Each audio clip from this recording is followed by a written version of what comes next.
ya dokter. Sama ya. Aduh, susah banget nih mau janjian gitu ya, mau ngobrol-ngobrol sama dokter.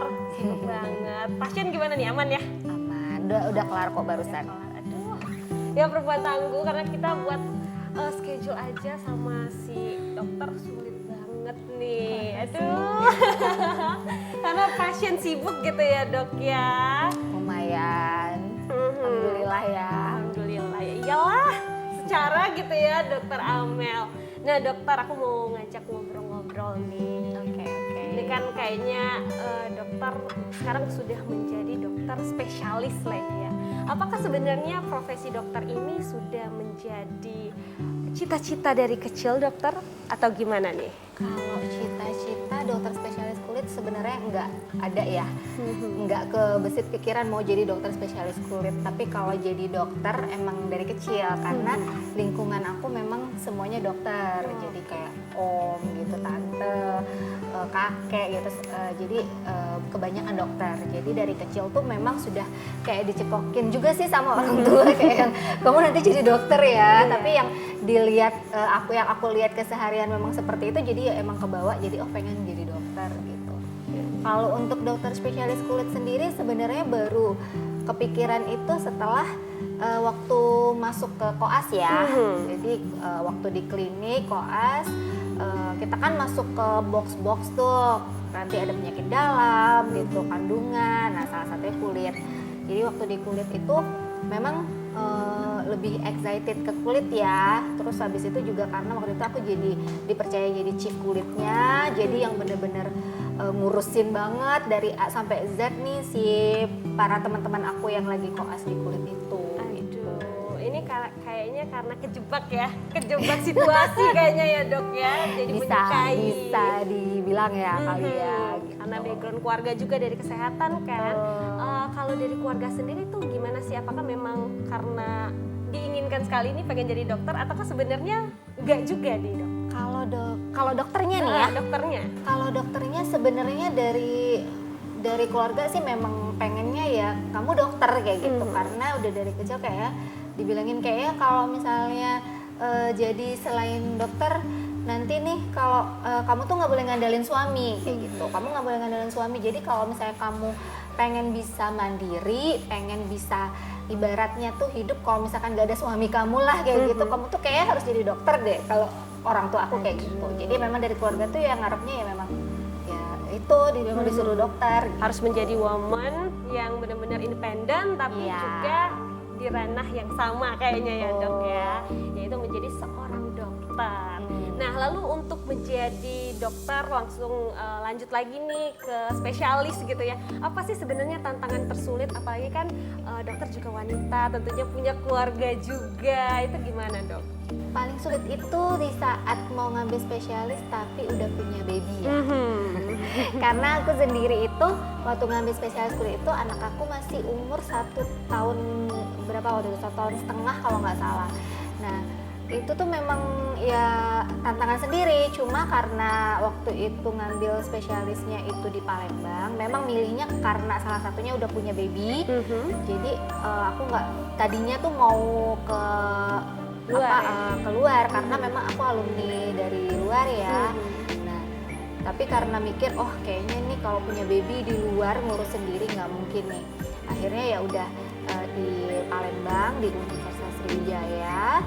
Terus ya karena dibantu sama mama jadi lumayan kebantu, cuman ya itu tetap aja begitu pulang ke rumah ya ngelihat anak nggak mungkin kita nyuekin anak kan. Jadi ya itu tantangannya, jadi udah capek-capek kita sekolah sampai rumah tetap harus ngurusin anak gitu. Bener. Terus anak udah tidur baru nih sibuk ngerjain tugas segala macam. Ditambah lagi suami aku pada saat itu sudah dinas di Bengkulu. Nah jadi tekanan dari suami juga, ayo kapan lulus gitu. Jadi suruh kapan nih ngikut aku gitu, ayo cepetan lulus gitu. Jadi otomatis harus begadangan nih ngerjain tugas segala macam supaya ngejar cepat lulus. Berarti benar-benar mempercepat semuanya gitu ya semaksimal mungkin agar bisa kembali lagi karena LDR kan.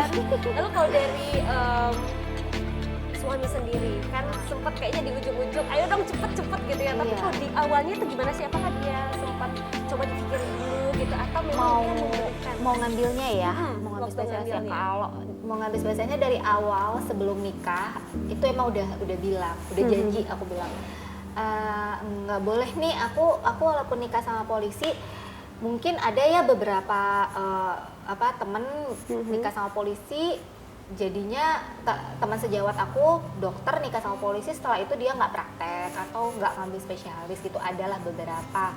Nah aku tuh yang ditakutin sama orang tua sama mama waktu itu, nanti kamu kalau nikah sama polisi nggak jadi dokter, pasti kamu nggak praktek deh, pasti kamu nggak spesialis. Terus aku bilang enggak, aku janji deh beneran kalau ini nikah sama polisi tetap pasti ambil spesialis tetap gitu. Jadi waktu sebelum nikah aku udah bilang nanti kalau nikah aku tetap ambil spesialis loh, nggak tahu waktunya itu kapan, aku bilang setelah punya anak atau kapan, pokoknya aku pasti akan ambil spesialis gitu. Udah dari awal nih janji. Udah harus ya, nggak iya, bisa enggak jadi gitu.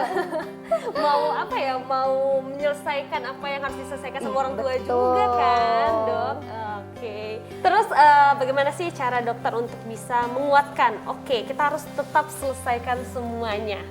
Ya pada saat itu ya aku pikir kayaknya kalau misalnya spesialis bisa kapan aja ya, bisa kapan aja, bisa aku ambil kapan aja gitu. Tapi kalau baby ini kayaknya nggak bisa nih, belum tentu aku pada saat ini aku kehilangan baby aku, belum tentu nanti aku bisa dapat baby lagi kan gitu kan. Akhirnya ya udahlah, keluarga nomor satu memang ya. Keluarga nomor satu ya, walaupun memang cita-cita sangat besar sekali Iya, ini. betul. Terus dokter, sekarang kan sudah di Bengkulu nih ya, ikut suami gitu. Terus sudah mendirikan klinik yang luar biasa ini. Itu bagaimana sih ketika dokter pertama kali ini, kan bisa dibilang anak rantau lah ya, dari Sumatera Selatan ke Bengkulu, mungkin juga belum punya kenalan yang banyak. Itu bagaimana sih membuka klinik dan mempertahankan hingga saat ini? Panjang ceritanya. Cerita awalnya tuh sih nggak pengen buka klinik tuh. Aku buka kliniknya itu di Palembang, pertama kali di Palembang. Jadi ini itu cabang dari Palembang. Nah aku pertama kali di sini ya pengennya cuma praktek-praktek aja kayak gitu. Terus aku mulai dengan praktek pribadi di apotek. Waktu itu apoteknya punya direktur rumah sakit aku. Terus aku mulai praktek di situ. Bener-bener cuman satu petak ruangan. Terus akhirnya aku ya udah deh nggak apa-apa, ada treatment lah 1 bed atau 2 bed. Aku bikin 2 bed di situ treatment. Tapi ternyata pasien lumayan pengen treatment nih kayak gitu kan. Pasien pengen lumayan treatment. Oh karena tuntutan pasien pengen treatment sampai pasien tuh kadang-kadang ya udah nggak apa-apa deh dok, aku ke rumah dokter, aku treatment di rumah dokter kayak gitu. Akhirnya udahlah cari apotek yang lebih besar. Terus bikin lagi beberapa bed gitu.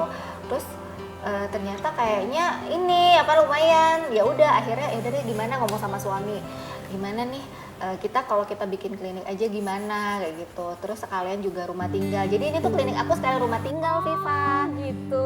Pantesan gede banget ya.